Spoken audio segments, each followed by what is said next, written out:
성도 여러분 안녕하십니까? 예, 어제 뵙고 오늘 또 뵈니까 조금 더 가까워지고 반가운 마음이 큰 것 같습니다. 이렇게 거룩한 안식일 기억하셔서 주의 전을 찾으신 우리 성도님들을 진심으로 환영합니다. 또 비록 교회에 참여하지 못하시지만 또 방송으로 오늘 이 예배에 참여하시는 우리 임동교회 모든 가족 여러분들을 진심으로 환영합니다. 오늘 주님께서 주시마 약속하신 이 안식의 축복을 풍성히 경험하시는 우리 저와 모든 우리 임동교회 성도님들이 되시기를 간절히 바랍니다.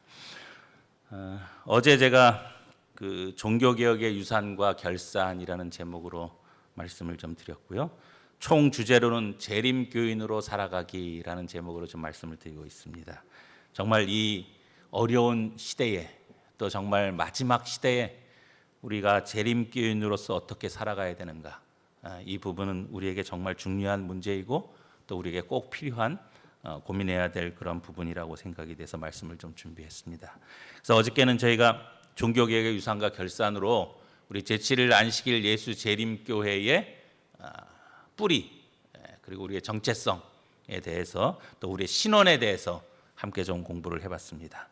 그래서 정말 우리가 제7일 안식일 예수 재림교회가 진리교회요? 남은 교회라고 우리가 자청한다면 정말 그 진리가 우리의 삶에서 어떤 역할을 하고 있는가에 대한 질문을 좀 제가 던졌고요. 정말 우리가 갖고 있는 그 진리는 가벼이 여길 수 없는 정말 귀중한 진리임을 우리가 다시 한번 깨닫게 되고요. 그 진리는 종교개혁의 많은 그 위대한 종교개혁자들이 목숨을 버리고 피를 흘리며 다시 회복해서 저희들에게 전달해 준 그 귀한 진리이고, 그 진리는 언제나 살아서 우리의 삶에 영향을 미치는, 그리고 우리가 이 어려운 세상에 살아가는 삶의 지침이 된다는 그 말씀을 좀 드렸습니다. 그래서 제가 베데스다도 말씀을 드리면서 베데스다가 은혜의 집이었지만 그곳에는 은혜가 없었습니다. 그렇지 않습니까? 비로소 예수님이 오심으로 그곳에 은혜가 다시 회복됐듯이 정말 우리가 진리교회라고 입으로는 외치고 성경의 말씀은 우리가 줄줄줄 외고 어떠면 다른 교회 교인과 만나서 뭐 몇 분 안에 성경 말씀으로 승패를 좌우할 만한 그러한 실력을 가졌을지라도 그 진리가 우리의 삶에 영향을 미치지 못하면 그 진리는 베데스다와 같은 그러한 허황된 진리가 된다는 말씀을 좀 드렸습니다. 그래서 다시 한번 우리가 갖고 있는 이 소중한 진리가 저와 여러분들의 삶에 살아서 늘 영향을 미치고 그 하늘로부터 오는 그 진리의 빛이 비로소 우리 삶을 조명할 때 그 진리는 우리의 것이 된다라는 말씀을 함께 좀 드렸습니다. 그래서 우리 재림교인으로서 살아가며 있어 우리가 가지고 있는 소중한 진리가 우리의 삶에 어떤 영향을 미치는지에 대한 귀한 말씀들을 나누고 또 우리가 새롭게 결심하는 시간들을 좀 가졌습니다. 오늘은 세상에 거하나 속하지 않은 자. 그렇다면 이제 정말 우리가 재림교인으로서 어떤 목표를 가지고 그리고 어떤 원칙을 가지고 어떤 삶의 모습으로 살아가야 되는지에 대한 말씀을 좀 오늘 좀 나누려고 합니다. 창세기 5장 21절과 24절 이 말씀과 히브리 11장 5절의 말씀, 이 말씀은 성경의 믿음의 노독 중에서 누구에 대한 말씀입니까? 에녹에 대한 말씀입니다. 에녹에 대해서는 성경에 그렇게 많이 표현해 놓지 않습니다. 대표적으로 구약의 이 말씀 하나, 신약의 이 말씀 하나가 에녹에 대해서 표현하는 성경절의 전부입니다. 먼저 창세기 5장 21절 24절을 함께 봉독하겠습니다. 에녹은 65세에 무드셀라를 낳았고 무드셀라를 낳은 후 300년을 하나님과 동행하며 자녀를 낳았으며 그가 365세를 향수하였더라. 에녹이 하나님과 동행하더니 하나님이 그를 데려가심으로 세상에 있지 아니하였더라. 히브리 11장 5절입니다. 믿음으로 에녹은 죽음을 보지 않고 옮겨졌으며 하나님이 그를 옮기심으로 다시 보이지 아니하였느니라. 그는 옮겨지기 전에 하나님을 기쁘시게 하는 자라 하는 증거를 받았느니라.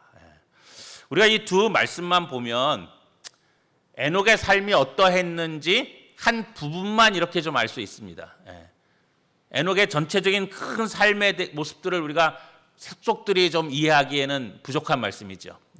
그런데 부조화 선지자에 보면은 에녹의 삶에 대해서 굉장히 자세하게 잘 표현해 놨습니다. 아마 시간이 되신다면 오늘 오후에 돌아가셔서 부조와 선지자의 에녹의 장을 한번 찬찬히 살펴보시면 우리 재림교인들이 마지막에 살아가야 될 삶의 분명한 지계표들이 여기 나와 있습니다. 좀 긴 내용이지만 저희가 한번 아주 정말 집중해서 이 말씀을 좀 함께 보겠습니다. 장남이 태어난 후 에녹은 더 높은 경험에 이르고 하나님과 더 친밀한 교제 가운데로 이끌려 들어갔다. 그는 하나님의 자녀로서의 자신의 의무와 책임을 보다 더 완전히 깨달았다. 아버지에 대한 자녀의 사랑과 그의 보호에 대한 아이의 단순한 신뢰를 볼 때, 또한 그의 장남에 대한 깊은 애정과 부드러움을 마음에 느꼈을 때, 그는 당신의 아들을 사람들에게 선물로 주신 하나님의 그 놀라운 사랑과 하나님의 자녀들이 하늘 아버지 안에서 편히 쉴 수 있는 신뢰의 귀중한 공과를 배웠다. 그리스도를 통한 하나님의 무한하고 측량할 수 없는 사랑이 밤낮 그의 명상의 주제가 되었다. 그는 전심전력을 다하여 그가 살고 있는 주위의 사람들에게 그 사랑을 나타내려고 애썼다. 첫 번째, 에녹이 하나님과 동행할 수 있었던 것은 그가 그의 아들을 낳고 그 아들과의 경험을 통해서 하나님을 이해하게 됐다는 것입니다. 아마 우리 자녀를 두신 부모님들은 아마 이 심정을 이해하실 겁니다. 하나님과 동행할 때 에녹이 하나님처럼 이렇게 굉장히 높은 수준의 의인이 돼서 하나님과 함께 동행을 했을까요? 아니면 하나님이 에녹에게로 내려오셔서 에녹의 수준에 맞춰서 에녹과 동행하셨을까요? 전자입니까? 후자입니까? 후자겠죠. 우리가 하나님의 속성과 하나님의 품성을 이해하면 분명히 답이 나옵니다. 저도 아들 둘이 있는데 저희 큰애가 처음에 태어났을 때 이쁘죠? 사랑스럽고. 근데 뭐 그런 말이 있죠. 잘 때 제일 이쁘다고. 이제 점점 자라면서 이제 이렇게 걸음마를 배우기 시작하면 어떻게 합니까? 나갈라 그러죠. 그리고 걸음마도 잘 못합니다. 좀만 땅이 뭐 기울거나 땅에 어떤 돌뿌리들이 있으면 자꾸 넘어지죠. 다치죠. 그래서 밖에 나가면 어떻게 합니까? 부모들이 늘 아이의 손을 잡고 갑니다. 근데 아이는 어떻게 하려고 그래요? 자꾸 뿌리치고 혼자 가려고 그러죠. 자신도 없으면서. 그런데 제가 뭐 이렇게 키가 그렇게 큰 편은 아니지만 그래도 한국 사회에서는 그냥 어느 정도 된다는 키인데 저희 아이가 이제 막 이제 돌이 좀 지나고 이렇게 돼갖고 자꾸 이렇게 걸음마를 시작할 때 제가 함께 나가면 그 아이 키가 조그맣고 저는 이렇게 되니까 제가 이렇게 바로 서서 손을 잡으면 그 아이 손을 못 잡습니다. 그 아이는 막 손이 이렇게 들려서 둥둥 떠요. 그럼 제가 어떻게 해야 됩니까? 그렇죠. 자세를 낮추고 그 아이와 손을 잡기 위해서 제 모든 최대한의 노력을 기울입니다. 그리고 제 걸음의 보폭으로 걸으면 그 아이가 따라올 수 있습니까? 없습니까? 없습니다. 그래서 최대한 보폭을 그 아이의 보폭에 맞추고 그리고 그 아이의 모습을 보면서 또 그 아이가 걸어가는 앞길을 보면서 혹시 걸림돌이 무엇이 있나 살피면서 제가 함께 걷습니다. 그게 부모의 마음이에요. 저는 이 에녹이 그의 아들을 낳고 그런 삶의 잔잔한 경험들을 하면서 하나님의 사랑을 경험했습니다. 느꼈습니다. 그리고 그 사랑에 대한 깊은 신뢰가 그의 마음속에 생겨날 때 비로소 그가 하나님과 동행할 수 있었고 하나님은 그를 신뢰하게 되었고 에녹은 하나님을 신뢰하는 마음 가운데 하나님께서 그를 얼마나 사랑하시는지 깨닫게 되었던 것입니다. 에녹이 하나님과 동행한 것은 황홀경 속에서나 이상 중에서가 아니라 그의 일상의 모든 의무를 행하는 가운데서였다. 이 말씀 굉장히 중요합니다. 때때로 우리가 신앙생활 한다고 우리의 일상을 다 포기하고 그의 가족들을 다 포기하고 신앙하시는 분들도 가끔 있습니다. 그러나 에녹은 그런 것이 아니라 그의 모든 일상생활의 모든 의무를 행하는 가운데서 하나님과 동행했다고 하는 것입니다. 세상에서 하나님을 위하여 할 일이 있었던 까닭에 그는 이 세상을 완전히 등진 운둔자가 되지 않았다. 가정에서와 사교 생활에서 남편이요 아버지로서 친구로서 시민으로서 그는 확고부동한 하나님의 종이었다. 에녹의 마음은 하나님의 뜻과 일치하였다. 왜냐하면 두 사람이 의합지 못하면 동행할 수 없기 때문이다. 이 거룩한 동행은 300년간 계속되었다. 에녹의 믿음은 세월이 흐를수록 더욱 강해지고 그의 사랑은 더 열렬하게 되었다. 활동적인 생활 가운데서도 에녹은 하나님과의 교통을 꿋꿋이 유지하였다. 그의 사업이 더 커지고 더 분주하게 되면 될수록 그는 더 부단히 그리고 열렬하게 기도하였다. 그는 어떤 기간들에는 모든 교제 관계를 떠나 있기를 계속하였다. 한동안 백성들 가운데 머물러 교훈과 행실의 모본으로 그들의 유익을 위하여 일한 후에 그는 물러나서 하나님께서만 나누어 주실 수 있는 거룩한 지식에 줄이고 목말라 하면서 한동안 한적한 곳에서 보내곤 하였다. 이와 같이 하나님과 교제함으로 에녹은 점점 더 하나님의 형상을 반영하였다. 그의 얼굴은 거룩한 빛, 예수님의 얼굴에서 비치는 빛으로 빛났다. 그가 하나님과 교통하고 나올 때 경건하지 아니한 자들까지도 그의 얼굴에 찍힌 하늘의 인상을 경외심을 가지고 바라보았다. 그 세대의 사람들은 금은 보석을 모으거나 이 땅에서 소유물을 축적하는 데 관심을 두지 않는 에녹의 어리석음을 조롱하였다. 그러나 에녹의 마음은 영원한 보화에 있었다. 그는 하늘 도성을 바라보았다. 그는 시온 가운데서 영광 중에 계시는 왕을 바라보았다. 그의 생각과 마음은 하늘에 있었으며 그의 대화는 하늘에 관한 것이었다. 이 세상에 사악함이 많으면 많을수록 하나님의 집을 사모하는 그의 마음은 더욱 열렬하였다. 지상에 살면서도 에녹은 믿음으로 빛의 영역에서 살았다. 예. 아멘 아닙니까? 예. 이 말씀에서 따온 게 세상에 거하나 속하지 않은 자, 오늘의 제목입니다. 예. 세상에 거하나 속하지 않은 자의 대표적인 표본은 에녹입니다. 예. 에녹은 이 세상에서 그의 모든 의무를 다 하는 삶을 살았어요. 예. 그가 세상을 등지고 어디 들어가서 은둔 자로서 그냥 하나님과의 관계만, 하나님과만 동행하며 살았던 그런 사람이 아니라 아버지로서, 그 다음에 시민으로서 그가 해야 될 모든 의무를 다 하는 가운데 살았습니다. 그러나 때때로 그는 그의 삶이 피폐해지고 이 세상의 바쁨에 쫓겨갈 때 그는 모든 것들을 접어두고 한적한 곳에 가서 하나님과 교통하는 시간을 가지고요. 그리고 다시 돌아와서 이 세상에서 그의 일상들을 살았습니다. 그러나 그는 그 이 세상의 일상을 살면서도 늘 하늘을 바라보고 살았다는 것입니다. 늘 빛의 영역에서 살았다는 것입니다. 그래서 에녹은 세상에 거하나 속하지 않은 자였습니다. 그래서 하나님께서 그를 어떻게 하셨어요? 죽음을 경험하지 아니하고 데려가신 겁니다. 너는 이 세상에 살지만 너는 이 세상에 속한 자로 살지 않는 그 모습이 너무 이뻐서, 그리고 300년간 동행하다가 에녹과 더 함께 오랜 시간 동행하고 싶으셔서 그를 데려가신 것입니다. 우리는 이 마지막에 이 말씀을 굉장히 주목해야 합니다. 이 세대, 그 세대 사람들은, 그 세대의 모든 사람들은 관심사가 뭐였어요?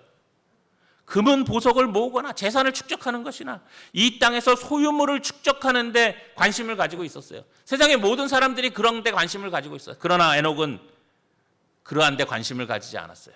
그때 이 세상의 사람들이 그를 어떻게 합니까? 조롱합니다. 그의 어리석음을 조롱합니다.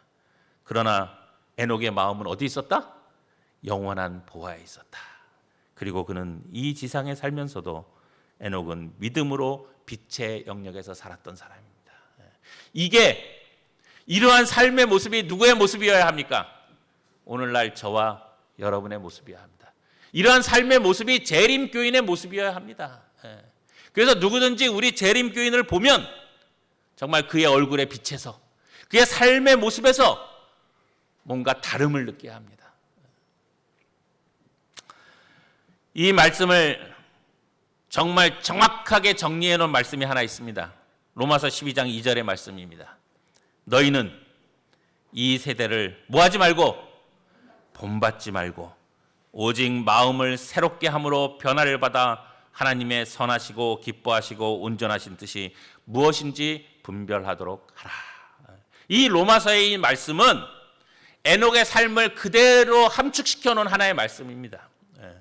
마지막 사는 너희들은 에녹처럼 결코 이 세대를 본받지 말라고 하는 겁니다. 이 말을 조금 더 우리가 원어적으로 풀면 세대라는 말은 헬라어로 아이온이라는 말인데 시대의 유행입니다. 그 시대의 유행은 뭐 여러 가지가 될 수 있습니다.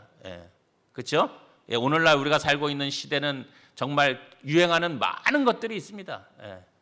그리고 본받는다는 말은 다른 이의 모형에 자신의 삶을 자신을 일치시킨다는 거예요.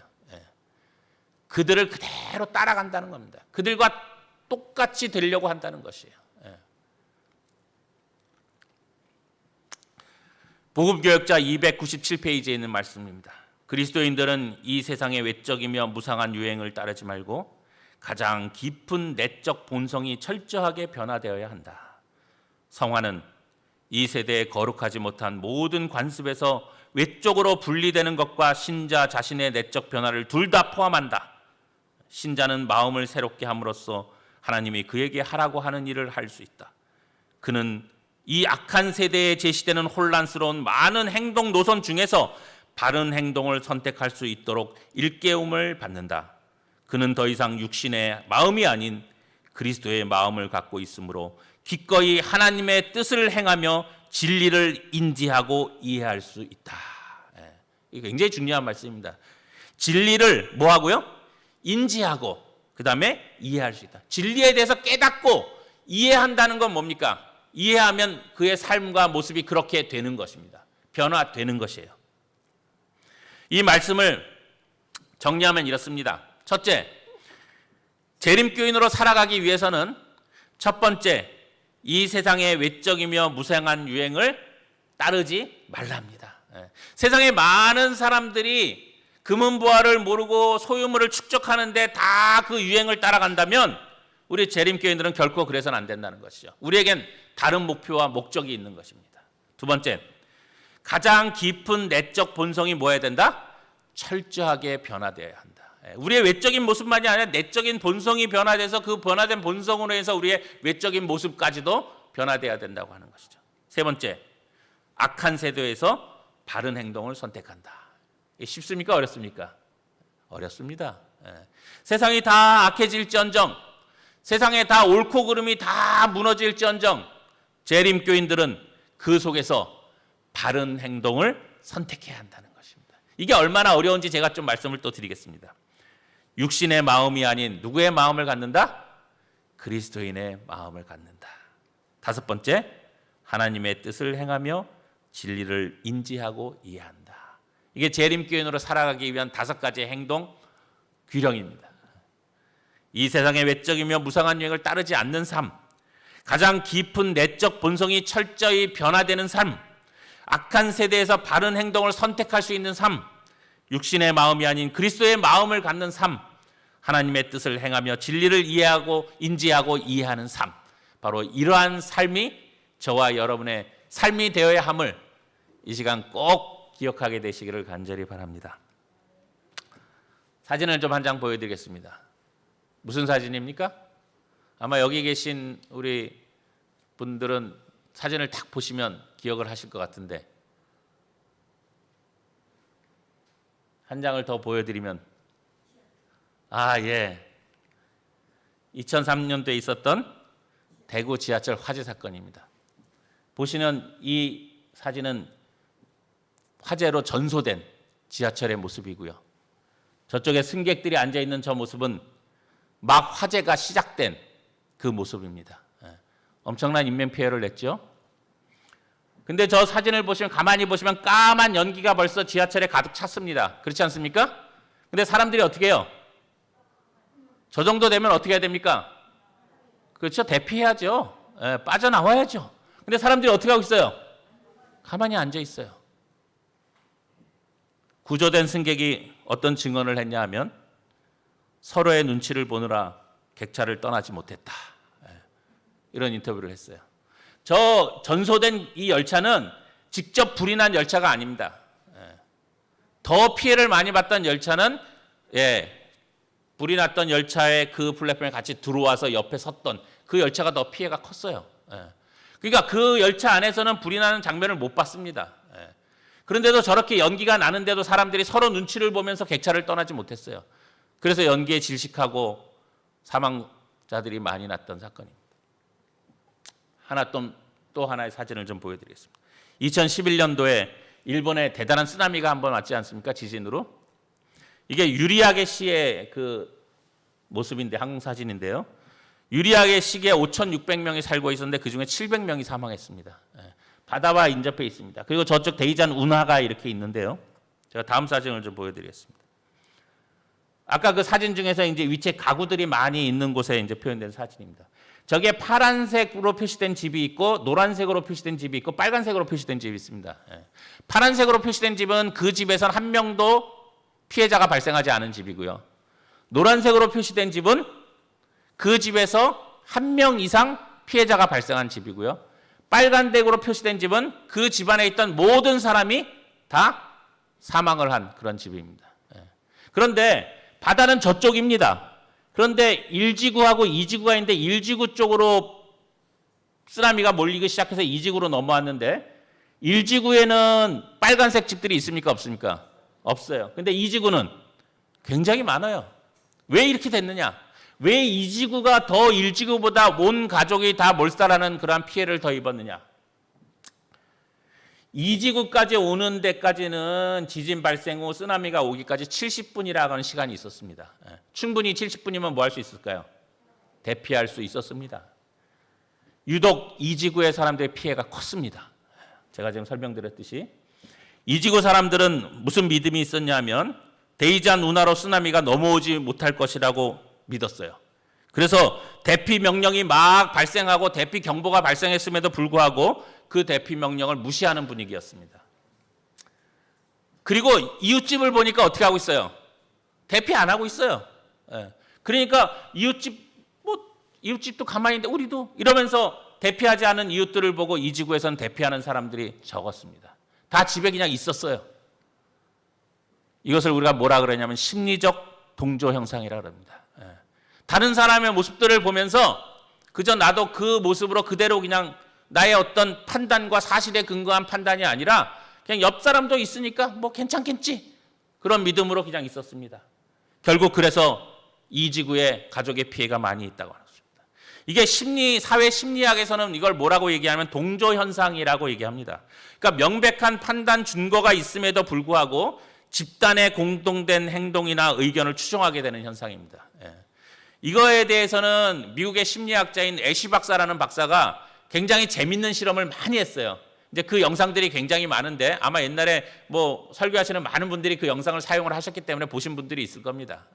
어떤 집단의 사람을 넣어놓고 그 집단이 다 잘못된 대답을 해요. 정말 그 대답이 잘못된 것을 분명히 인지할 수 있음에도 그 사람은 어떻게 합니까? 그냥 그 집단의 대답을 따라갑니다.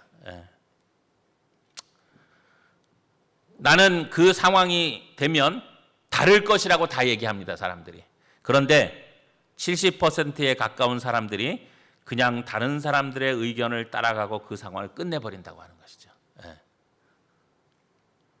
사람들이 다른 사람들로부터 배제되는 경험을 하게 되면 뇌에서 신체적으로 아픔을 당할 때 활성화되는 것 같은 부위가 활성화된다는 겁니다.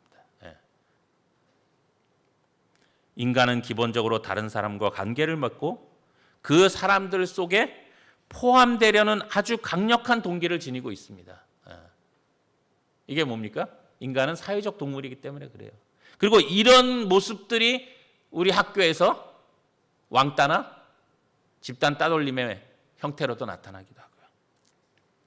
특별한 상황에 처하면 자신의 원칙과 판단을 버리고 다른 사람들의 의견을 그대로 따라가는 경향이 있다. 이게 인간의 본성이에요.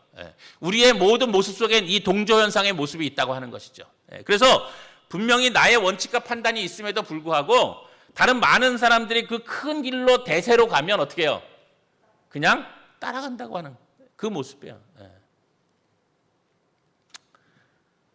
사실에 준고한 동조현상보다 더욱 위험한 것은 심리적 동조현상이라고 하는 것입니다. 이 사회 심리학에서는 굉장히 강조를 하고 있는 겁니다. 그래서 로마서 12장 2절에 아까 말씀드린 너희는 이 세대를 본받지 말고 오직 마음을 새롭게 함으로 변화를 받아 하나님의 선하시고 기뻐하시고 온전하신 뜻이 무엇인지 분별하도록 하라 라는 이 말씀이 이 마지막 시대의 재림교인으로 살아가는 우리에게 중요한 말씀이 되는 것이죠. 이 마지막 시대에 많은 세상의 사람들이 그리고 세상의 모든 유행이 하나님과 반대편으로 가고 있게 되는 것이죠. 우리가 그건 예언을 통해서 너무나 잘 알지 않습니까? 그 속에서 본성적으로 그곳에 따라가고자 하는 그 본성이 갖고 있는 저와 여러분들이 그것을 과감히 배격하고 돌아서서 우리의 원칙과 우리의 뜻대로 하나님께서 말씀하시는 그 길대로 우리가 가고자 하는 그 노력이 얼마나 힘든지, 그것이 얼마나 어마어마하게 힘든 일인지 하나님께서는 잘 아셨기 때문에 우리에게 누차 이 말씀을 주시는 것이죠. 너희는 이 세대를 뭐하지 말고 본받지 말고. 저와 여러분들이 이 마지막 시대의 재림교인으로서 살아가야 될 분명한 원칙은 이 세대를 본받지 않는 것입니다. 같은 말씀들이 두 곳에 더 있습니다. 노아복음 17장 26절 30절 말씀. 노아의 때에 된 것과 같이 인자의 때에도 그러하리라. 노아가 방주에 들어가던 날까지 사람들이 먹고 마시고 장가들고 시집가더니 홍수가 나서 그들을 다 멸망시켰으며 또 롯의 때와 같으리니 사람들이 먹고 마시고 사고 팔고 심고 집을 짓더니 롯이 소돔에서 나가던 날에 하늘로부터 불과 유황이 비오듯 하여 그들을 멸망시켰느니라. 인자가 나타나는 날에도 이러하리라. 먹고 마시고 장가들고 시집가고 잘못된 겁니까? 그렇지 않죠. 우리가 먹고 마시고 또 때 되면 장가 가야 되고요, 시집 가야 되고요. 이게 일상의 삶입니다. 그렇지 않습니까? 근데 여기서 뭐가 잘못됐습니까?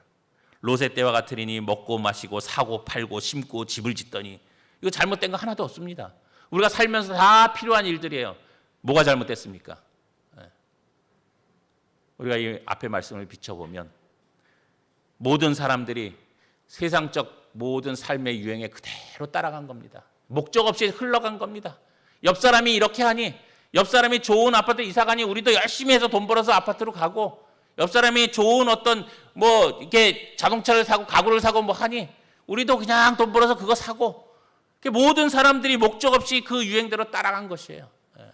그러나 구원받은 자들은 그런 사람들이 아니라 그러한 시대적 유행 속에서도 에녹처럼 늘 하나님과의 관계를 갖고 있던 사람들이 결국은 구원받게 되었던 것, 우리가 너무나 잘 않습니까? 그래서 예수님께서도 마지막 때에도 그러하리라 라고 말씀을 주신 거예요. 지금 우리 시대도 그렇지 않습니까? 바쁩니다. 정말 바빠요. 우리의 삶이 어떻게 지나가는지 모릅니다. 세상의 모든 사람들의 관심과 유행에 우리도 관심과 유행을 가지고 쫓아갑니다. 그러나 늘 그런 삶을 살면서도 우리의 눈은 어디로 가 있어야 됩니까? 하늘로 가 있어야 됩니다. 에녹처럼. 우리의 마음은 어디로 향해 있어야 돼요? 하늘로 향해 있어야 돼요. 그래서 정말 우리가 그런 일상을 살지만, 그러나 우리가 가지고 있는 이 원칙과 우리의 삶의 방향들은 결코 흔들려서는 안 된다고 하는 것이죠. 누가복음 21장 34절, 너희는 스스로 조심하라. 그렇지 않으면 방탕함과 술 취함과 생활의 염려로 마음이 둔하여지고 뜻밖의 그날이 덫과 같이 너희에게 임하리라.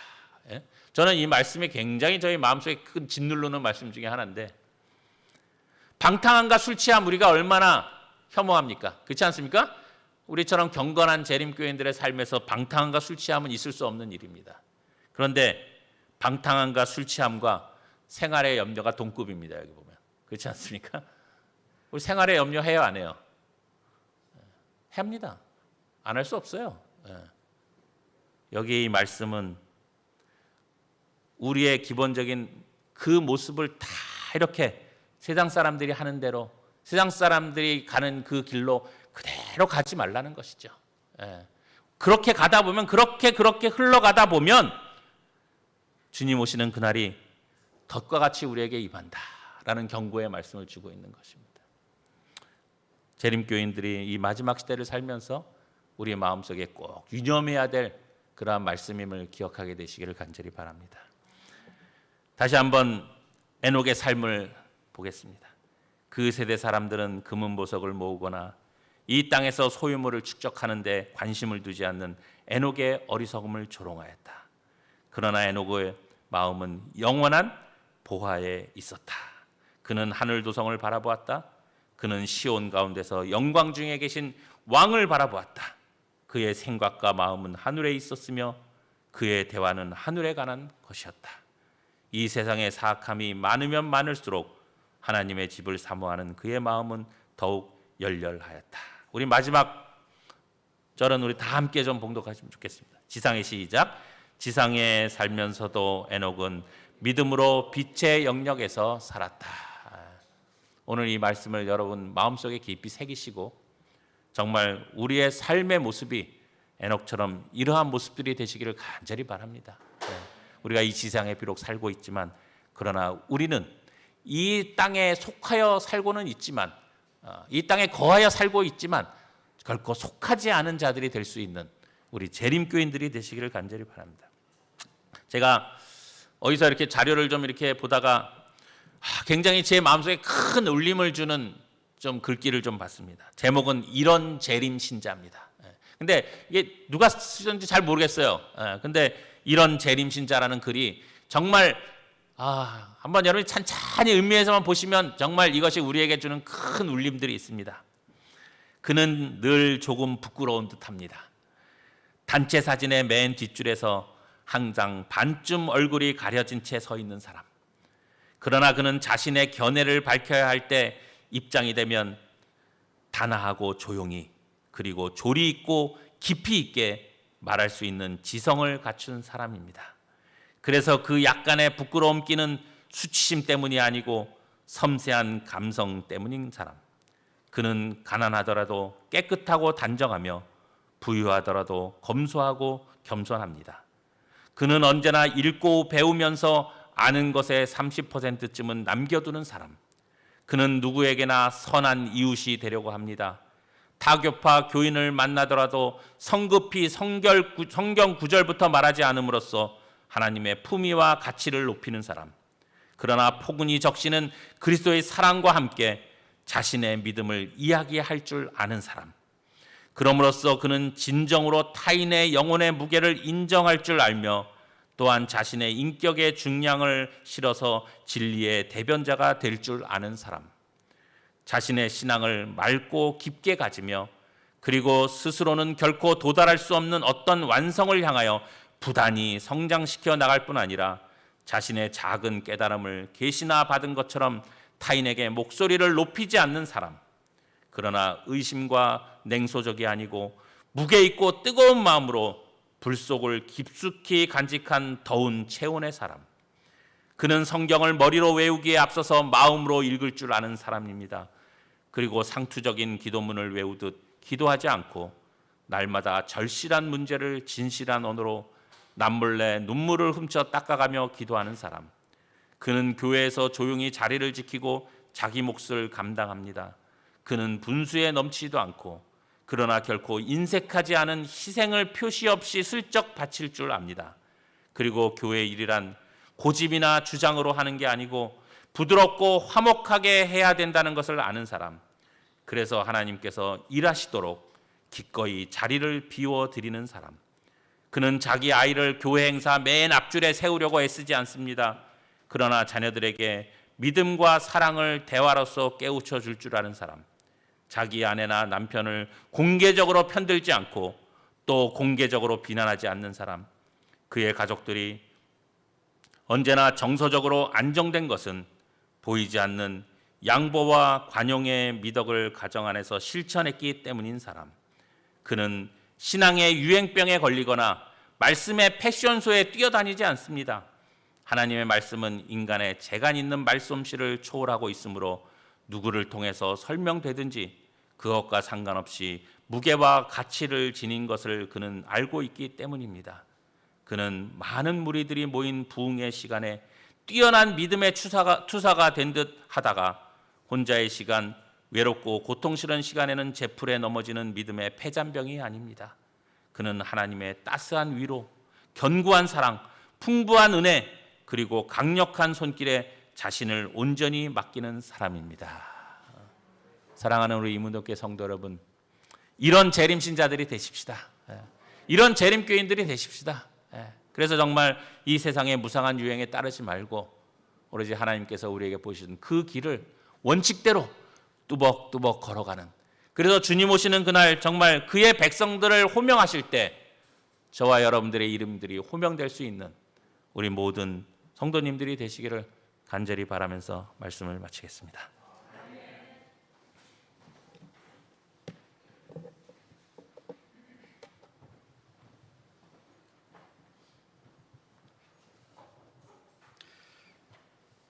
(542장) 찬미 부르겠습니다. 같이 일어나십시오.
이제는 하나님의 은혜와 예수 그리스도의 사랑과 우리 성령님의 감화 감동하심이 이 자리에 머리 숙인 우리 모든 성도님들과 또 가정에서 방송으로 참여하는 각 처소의 모든 성도님들의 삶에 이제로부터 영원히 함께하여 주시옵기만을 예수님의 이름으로 간절히 축원하옵나이다. 아멘.